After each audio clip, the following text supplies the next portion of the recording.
एक बार स्वर्ग से घोषणा हुई कि भगवान सेव बांट रहे हैं। सभी लोग भगवान के प्रसाद के लिए तैयार होकर लाइन में खड़े हो गए। एक छोटी बच्ची बहुत उत्सुक थी क्योंकि वो पहली बार भगवान को देखने जा रही थी। एक बड़े और सुंदर सेव के साथ साथ भगवान के दर्शन की कल्पना से ही खुश थी। अंत में प्रतीक्षा समाप्त हुई। बहुत लंबी कतार में जब उसका नंबर आया तो भगवान ने उसे एक बड़ा और लाल सेव दिया, लेकिन जैसे ही वो सेव पकड़कर लाइन से बाहर निकली, उसका सेव हाथ से छूटकर कीचड़ में गिर गया। बच्ची उदास हो गई। अब उसे दोबारा से लाइन में लगना पड़ेगा। दूसरी लाइन पहली वाली लाइन से भी लंबी थी, लेकिन कोई और रास्ता नहीं था। सब लोग ईमानदारी से अपनी अपनी बारी से लेकर सेव जा रहे थे। अंत में वो बच्ची फिर लाइन में लगी और अपनी बारी आने की प्रतीक्षा करने लगी।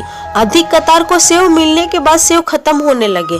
अब बच्ची बहुत उदास हो गई। उसने सोचा कि उसकी बारी आने तक तो सेव खत्म हो जाएंगे, लेकिन वो यह नहीं जानती थी कि भगवान के भंडार कभी खाली नहीं होते।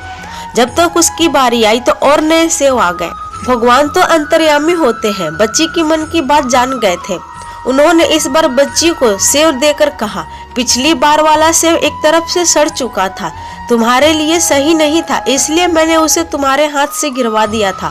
दूसरी तरफ लंबी कतार में तुम्हें इसलिए लगाया क्योंकि नए सेव अभी पेड़ पर थे, उनके आने में समय बाकी था, इसलिए तुम्हें अधिक प्रतीक्षा करनी पड़ी। यह सेव अधिक लाल, सुंदर और तुम्हारे लिए उपयुक्त है। भगवान की बात सुनकर बच्ची संतुष्ट हो गई। इसी प्रकार यदि आपके किसी काम में विलंब हो रहा है तो उसे भगवान की इच्छा मानकर स्वीकार करें। जिस प्रकार हम अपने बच्चों को उत्तम से उत्तम देने का प्रयास करते हैं, उसी प्रकार भगवान भी अपने बच्चों को वही देंगे जो उनके लिए उत्तम होगा। ईमानदारी से अपनी बारी आने की प्रतीक्षा करें और उन परम पिता परमेश्वर की कृपा के लिए हर पल हर क्षण उनका गुणगान करें।